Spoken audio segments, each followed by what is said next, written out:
नमस्कार, मैं हूं अमिताभ बच्चन।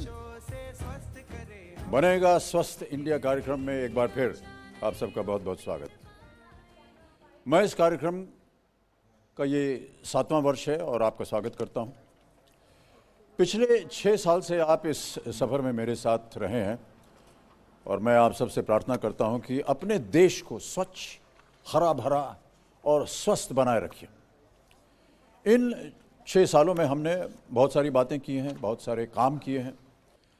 अब ये बनेगा स्वस्थ इंडिया कार्यक्रम का 7वां वर्ष है और ये सबसे महत्वपूर्ण वर्ष भी है, क्योंकि इस वर्ष हम एक ऐसी महामारी से घिरे हुए हैं जिससे बचने के लिए स्वयं स्वच्छ रहना और दूसरों से दूरी बरतना सबसे ज़रूरी हो गया है। सारी दुनिया कोविड-19 से आक्रांत है, लेकिन हमने सतर्क और सुरक्षित रहते हुए उसका सामना किया है, क्योंकि हमारे पास हमारे साथ थे हमारे वीर कोरोना योद्धा, डॉक्टर्स, नर्सेज, स्वास्थ्य सेवाएं और बेहतर होता हुआ प्राकृतिक पर्यावरण। हमारे सामने आज चुनौती यही है कि सभी को बेहतरीन स्वास्थ्य सुविधा कैसे मिले। कोविड-19 से हमें कई सबक सीखने होंगे, कुछ हमने सीखे भी हैं, जैसे हाथ धोते रहना, 2 गज की दूरी बनाए रखना। लेकिन एक सबक और है, हमें इस महामारी से अकेले नहीं लड़ना है। अकेले लड़ भी नहीं सकते। पूरे समाज को मिलकर सचेत और सशक्त रहकर हमें काम करना होगा। अपने चारों तरफ साफ सफाई के महत्व को समझना होगा कि स्वच्छ रहेंगे तो स्वस्थ रहेंगे। मंत्र महान, अपना ध्यान, मंत्र महान, देश रहेगा आयुष्मान। स्वच्छता, स्वास्थ्य और पर्यावरण का ध्यान, जीवन का आज यही मंत्र है महान। सच ये है बहुत बड़ा, ना भूलेंगे कभी, कह रही है ये ज़मीं और सारा आसमान। अपना ध्यान, मंत्र महान, देश रहेगा आयुष्मान। 2 हाथों की दूरी, इनको साफ रखना भी जरूरी। करना है जीवन का हमको सम्मान। अपना ध्यान, मंत्र महान, देश रहेगा Ayushman.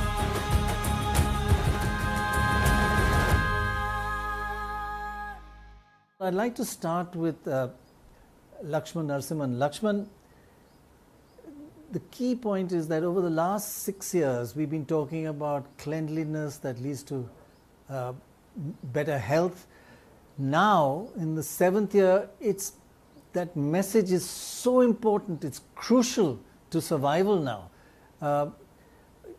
Do you feel that whole message has come to a climax this year? At this point in time, without a vaccine or without a treatment that is fully effective, the only thing you have available to you is hygiene, hand hygiene, mask wearing, ensuring you're a safe distance away, who are incredibly in danger. So this is the need is large. Secondly, the need is getting larger. As we as humans collide with the environment even more, we are seeing even more the transference, the possibilities of transference of viruses from the natural world into humans. So the need is just getting. And I think at that moment, I think what we have to do is truly drive information that makes people behave differently. And I think programs like this, over long periods of time, help instill a set of behaviors and make things different. So the need is incredible, even at this moment, and will be so for times to come. Gaurav, you and the company have had a crucial job during this pandemic. As a company that makes sanitizers and soaps and a lot more, it was crucial to keep your operations going during this time. Tell us, what were the biggest challenges that you faced? Hi, Sanket. I think I must start off first with thanking NDTV and Mr. Bachchan. I think it's a privilege for us as a company to be associated with NDTV and Mr. Bachchan for this cause. When the lockdown happened, I don't think any one of us could have imagined the degree of that lockdown and the degree to which it will impact people's lives. And the demand at that time, especially initially, of sanitizers and soaps and things like that was extremely, extremely high. So the first thing is, I mean, when the supply chain is broken, because the raw material suppliers, the packing material suppliers, your factories, all of it shut down on March 22nd. And till April 1st, I think we had no activity, and then we tried to get it back on track. I think the first thing that happens in those times is how do you take that cause forward?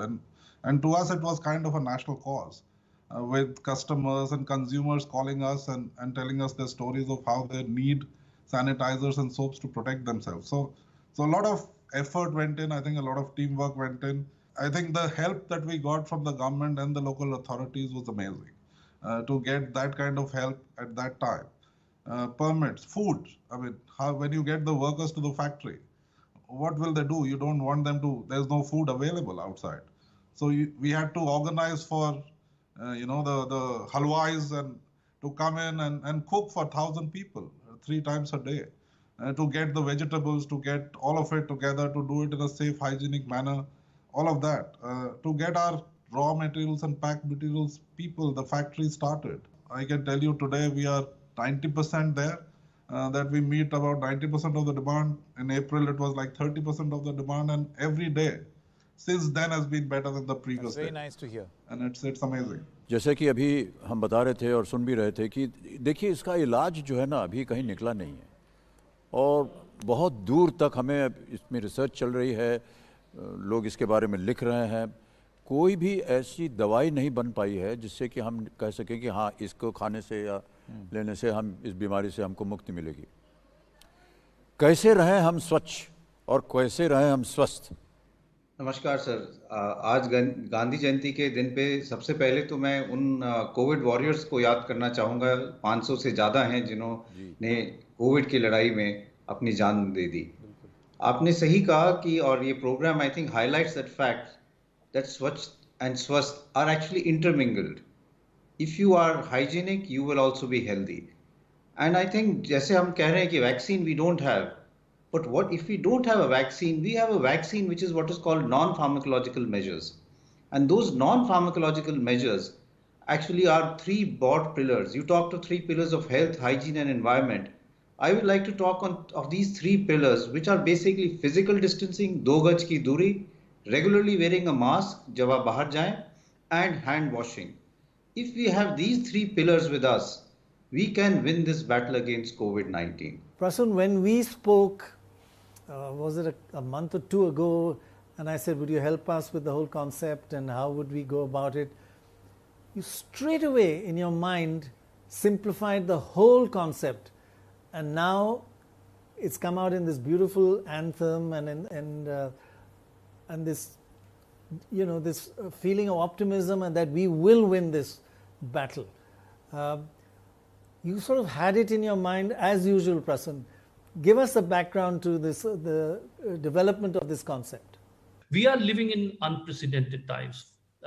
That is known to everyone. But what does this mean? I think Swasthya, which was at the center of it, is self. It is self-care and Swasthya. People do understand that, but in a very,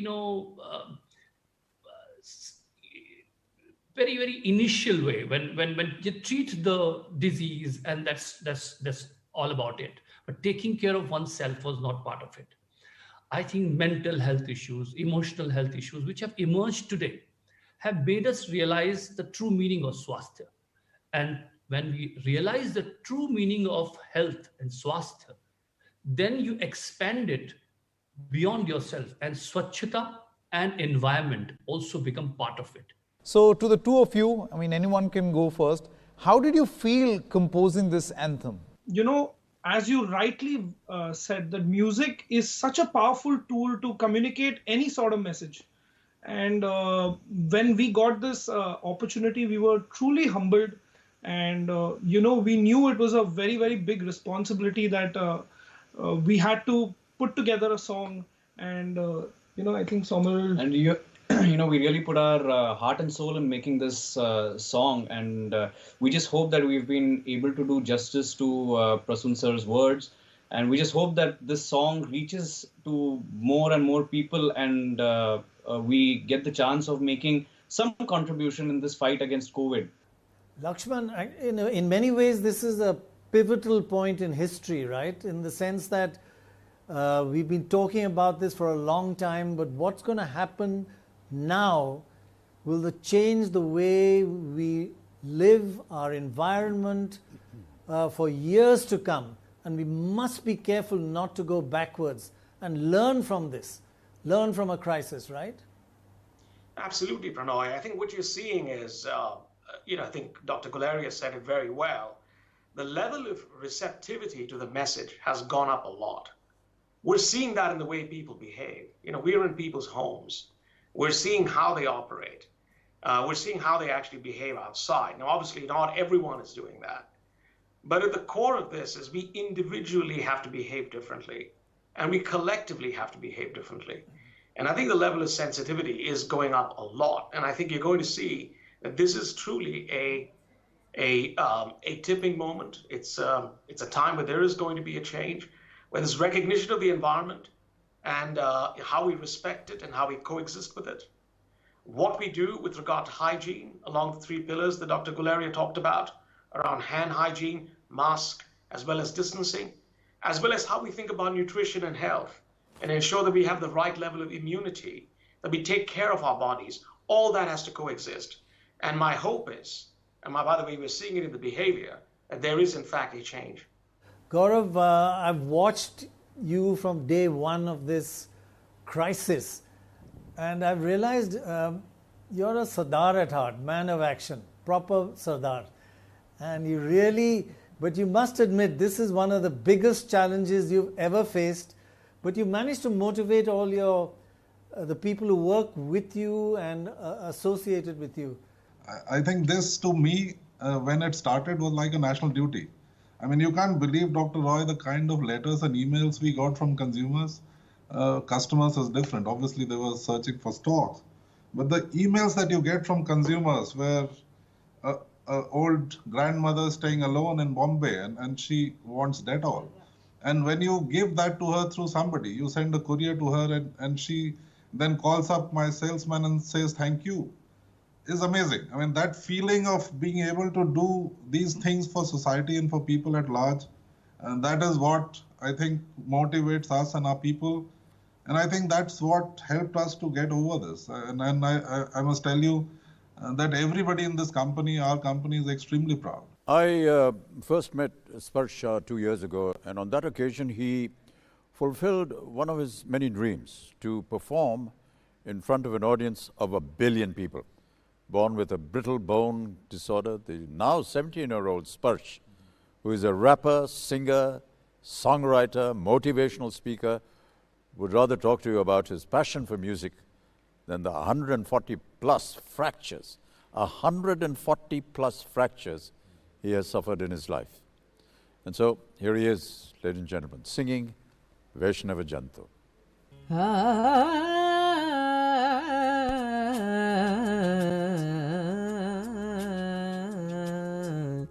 वैष्णव जन तो तेने कहिए जे पीड़ पराई जाने रे वैष्णव जन तो तेने कहिए जे पीड़ पराई जाने रे पर दुखे उपकार करे तो मन अभिमान नाणे रे वैष्णव जन तो तेने कहिए जे पीड़ पराई जाने रे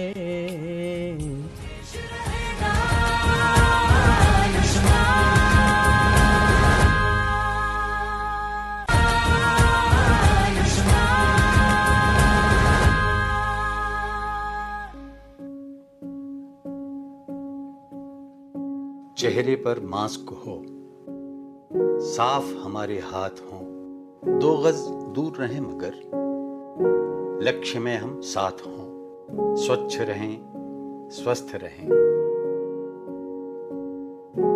स्वच्छता इकलौता मंत्र, स्वस्थ रहेगा लोकतंत्र। दूरी का भी लें सहारा, जीवन है अनमोल हमारा। स्वच्छ रहें, स्वस्थ रहें। As we all know, unfortunately, this year our campaign is playing out against this massive sort of central and big backdrop of the COVID virus, COVID-19. And what it is it's a zoonotic. So I'm going to do a quick primer on that. But basically, what we should understand is that the coronavirus represents as a disease, but what it is an environment problem. So what is a zoonotic? A zoonotic is either a virus, a bacteria, a prion, or a fungi that sort of leaps from an animal to a human. So a non-human animal to the human. And that's what a zoonotic is.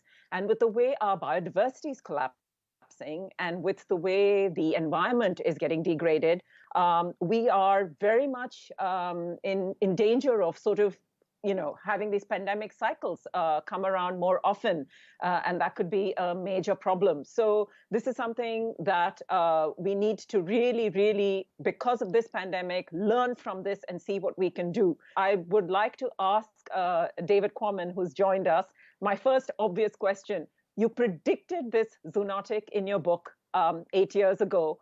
Are you surprised that it's hit in such a big way and that it's a pandemic? 10 years ago, when I was researching my book Spillover, I talked to a select group of disease scientists, very smart men and women who spend time out in the field researching infectious diseases, zoonotic diseases. And at the end of that book, I essentially compiled a consensual version of what they were telling me. And what they were telling me was, yes, there is a big pandemic that's bound to happen sometime relatively soon. It'll be caused by a virus, a new virus coming out of a wild animal. What kind of a wild animal? Possibly a non-human primate, possibly a bat. What kind of a virus? Possibly a coronavirus or an influenza virus. Those were the most dangerous. Where might that happen? Well, someplace where humans come in contact with wild animals, in a forest that's being disrupted, or perhaps a wet market where, possibly in China. They told me this, and I put this in my book, and here we are. So am I surprised at the scope of it? No. When I heard in early January, mid-January, that this cluster of cases of abnormal pneumonia in China, in Wuhan, was caused by a novel coronavirus, immediately I thought, oh no, this could be it. This could be the big one. If this is not an eye-opener, I really wonder what is. And you cannot talk about being healthy and staying hygienic by not talking about the environment. It's all connected and related. What we are today understanding with COVID is that we cannot discount the environment. The fact is, during the lockdown, we saw clean air. But as you and I discussed on the program, that's not the cost that we can pay for clean air. We need to make sure that we have economic progress, but we also have our right to breathe.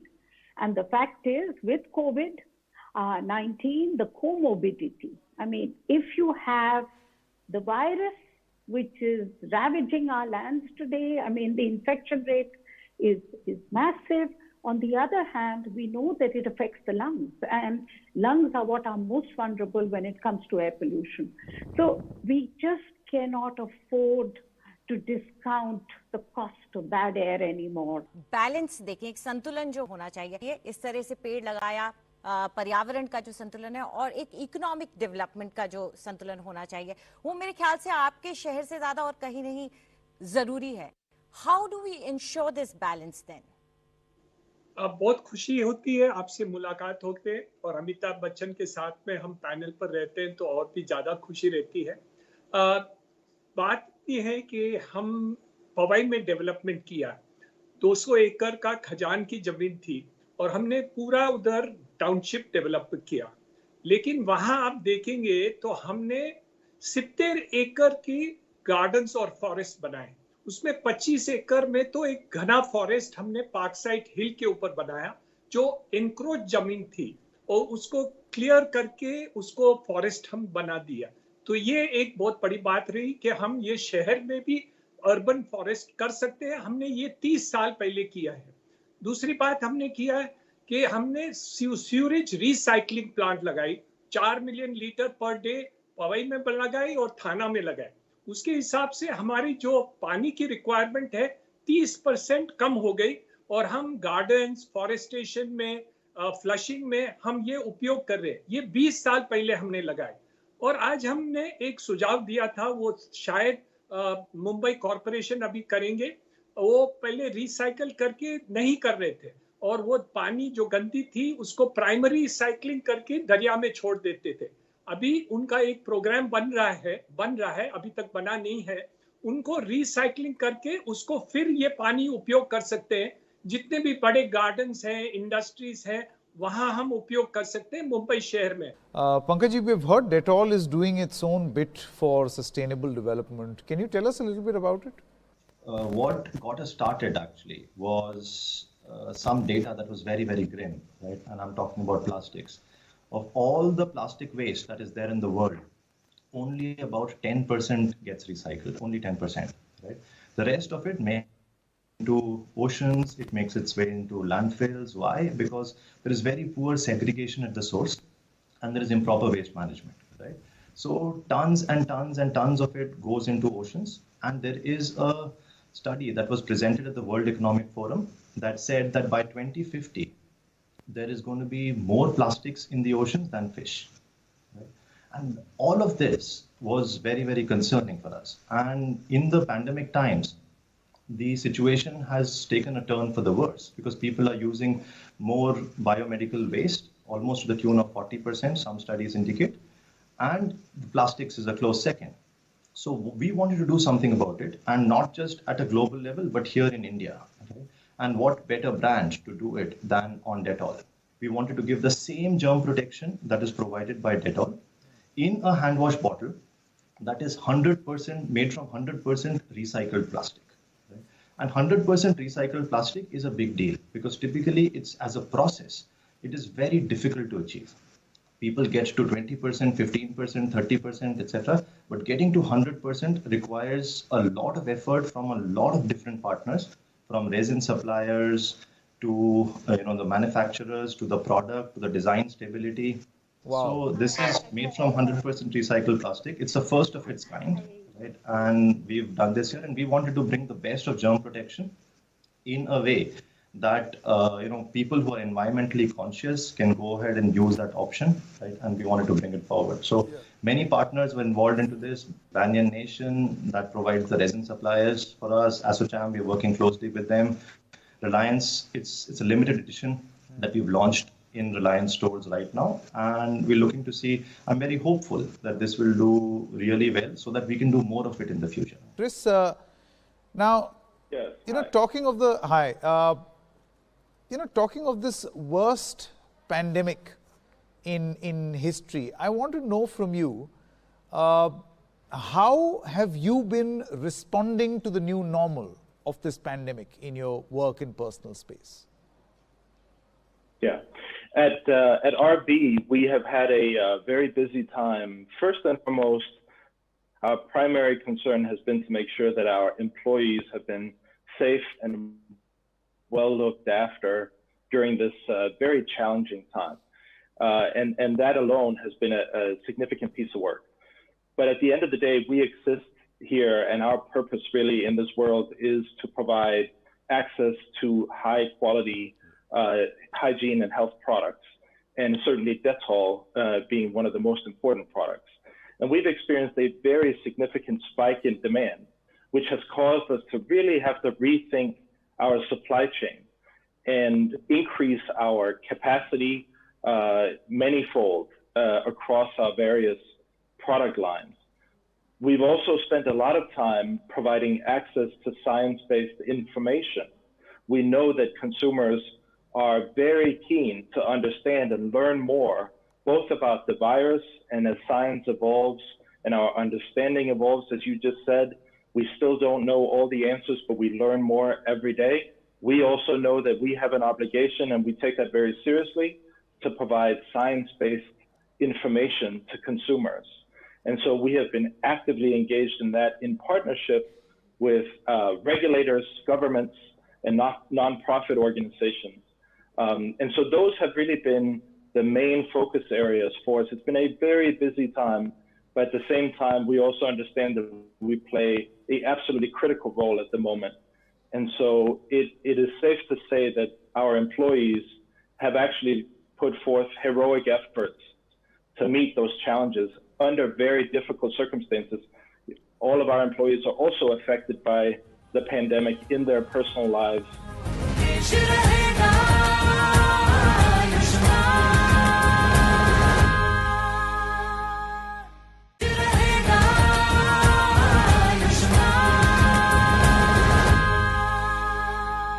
I just want to ask you one simple thing that COVID has also taught us, that it hits your lungs, and the atmosphere is crucial to make sure that you recover from COVID, a clean atmosphere. And what we are doing right now, at this moment, we are burning wheat crops, rice. It's the rice crop now, is it, or the wheat? We're burning crops, and that's polluting the atmosphere. It's such a simple thing to stop. Compensate the farmers so that they don't burn their crops. Absolutely, sir. I'm not an expert where policies are concerned, but I'm an aware individual, and that's where my strength and my passion for being an advocate for climate change comes from. You know, the idea is to bring about a change on an individualistic level, to educate people about the knowledge that you have. I have seen some major changes in my ecosystem just by following a more sustainable lifestyle. I have seen the people that work with me, that work for me, do the same. So I feel it's a chain reaction, and that's precisely why I started Climate Warrior. I feel the biggest tool to fight climate change and to have a healthier environment is going to be education, is going to be literacy, you know, and this is very important for our future generations to come, because it is their world. You know, they have an equal right to live in a world that's prosperous, that's abundant, that's habitual. And I've grown up in a world like that, and it really scares me when I think of a fact that, oh, there will be a point where humanity won't have access to basic rights like clean air, clean water, basic nutrition, and we are facing that. We are currently at the Samadhan Hub Park in Gurugram, a park that has been developed with a focus on waste management and waste recycling.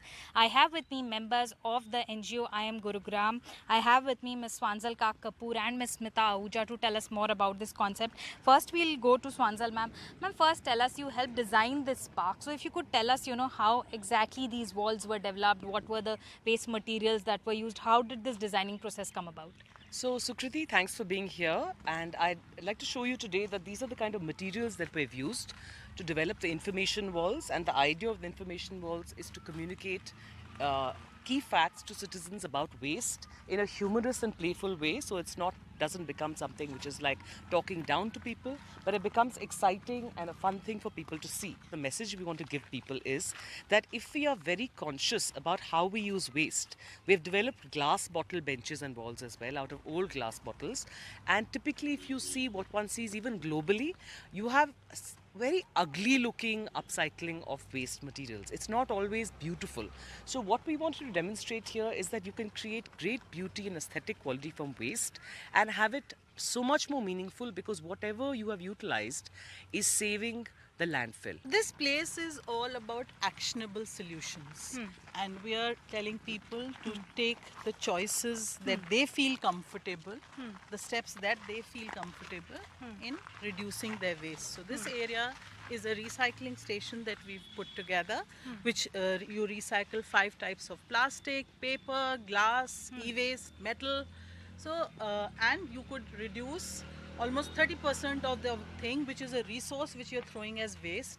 And we have do-it-yourself kits for horticulture waste management here. The whole idea is waste is not waste till you waste it. So don't throw resource as a pollutant that is coming back to you and impacting your health. use your resource well. It's my pleasure to introduce the Minister for Road Transport and Highways, Mr. Nitin Gadkari. आपका जो कार्यक्रम है इसके साथ मेरा बहुत दिल से लगाव है क्योंकि मैं पिछले 15-20 साल से वेस्ट टू वेल्थ इस पर काफ़ी काम करता हूं और इसलिए इस कार्यक्रम के बारे में मुझे बहुत इंटरेस्ट है। अभी जो आप चर्चा कर रहे थे एज ए मिनिस्टर करके मैं अधिकृत रूप से अब कह सकता हूं, मैं ट्रांसपोर्ट मंत्री हूं।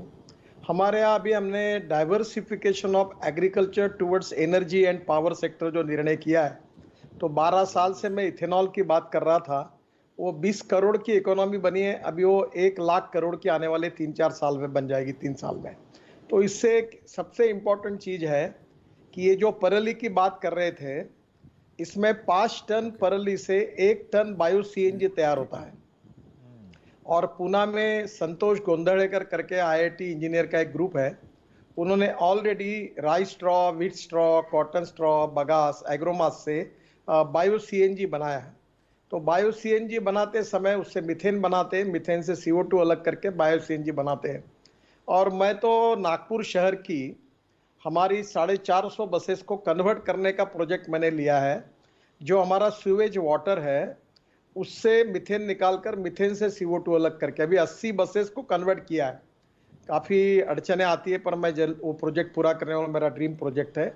तो मैं आपसे सबसे पहली बात प्रणव जी एक बात कहूँगा कि आप जिस उद्देश्य के लिए काम कर रहे हो वो बहुत ही अच्छा है। और मैं बीइंग ए मिनिस्टर में रिस्पॉन्सिबिलिटी के साथ बात कर रहा हूँ कि एक दिन आएगा कि देश में ethanol, methanol, biodiesel, bio CNG और इलेक्ट्रिक आएगी, पेट्रोल डीजल कम हो जाएगा और हमारा पर्यावरण अच्छा होगा। All these solutions we are talking about, nature solved them already multiple times over eons. And if India, in the wisdom of India, we use nature-based solutions instead of trying to use technology, then for that we need a little humility. Right. For instance, everything that we've damaged is in the name of the economy, but the economy is a wholly owned subsidiary of the environment. I mean, the technosphere is a wholly owned subsidiary of the biosphere. So if we think that we can consume the source and still keep producing, it won't happen. Our GDP has fallen, will fall, and the solutions that I had articulated earlier, these were after several discussions that bring the sponge back, bring the degraded forest back, bring the wetlands back. This needs a large number of people to be employed. I would, on a conservative level, imagine that we would probably employ between 30 and 40 million people to bring natural India back through labor-based, human-based solutions that will cause GDP to bubble upward rather than only wait for it to trickle down, because people are being trickled on, So, look, these, quick fix solutions don't work, and prevention is better than cure. And I work with children, and I tell children the simplest of things: nature is self-repairing. We need ICUs. When we fall sick, we go into intensive care units. All our sanctuaries, national parks, and all these other phenomenal gifts of nature are ICUs too. They're intensive conservation units. As David said, we've got these diseases, just sitting there. The least we can do is not tease the devil.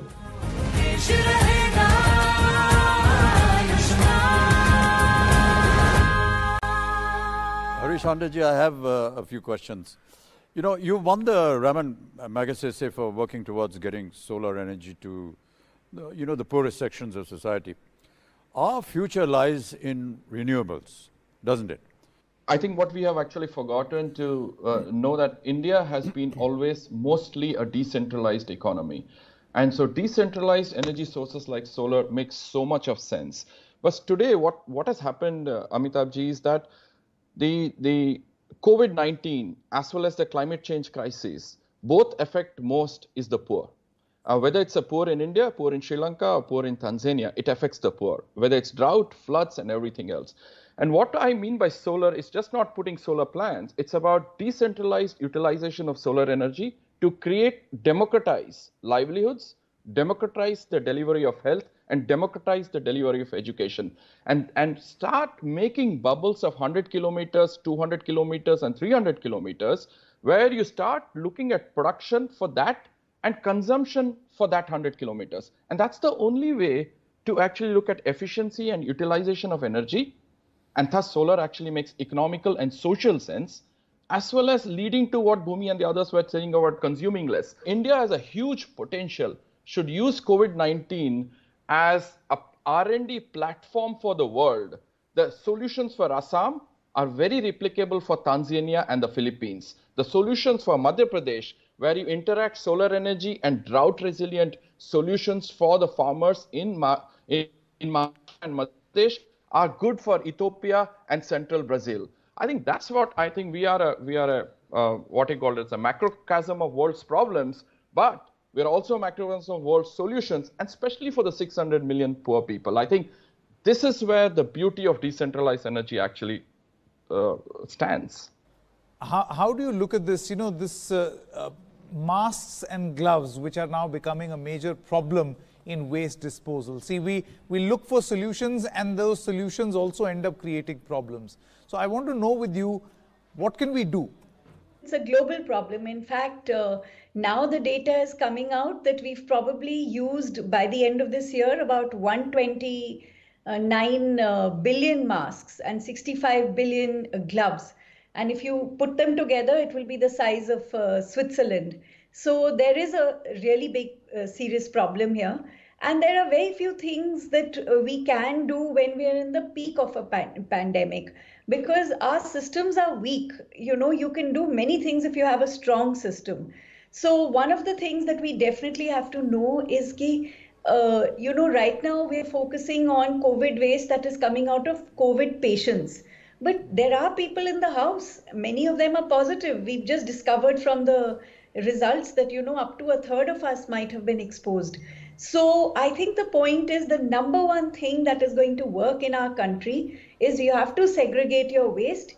You have to keep your dry waste separately for 3 days and then give it to whoever you're giving it. Medhaji, can an environment ever be protected without social justice? I don't think it can. Because we talk about solutions, no doubt about it, and solutions are necessary, but why create problems? The problems are created not by those who live with nature. The natural resource-based communities show us the Gandhian path because they are simple living, they are more self-reliant than anyone else. And if we do injustice to them by snatching away their land, their forests, their rivers, their minerals also underneath the land, then what is the result? It is not only displacement, it is destruction of the natural ecosystems. And when we disturb the ecosystems, we have not just coronavirus. We have a number of viruses which our agriculture is faced on chilies, on soybean. And we have faced 5 big cyclones within last 3 years.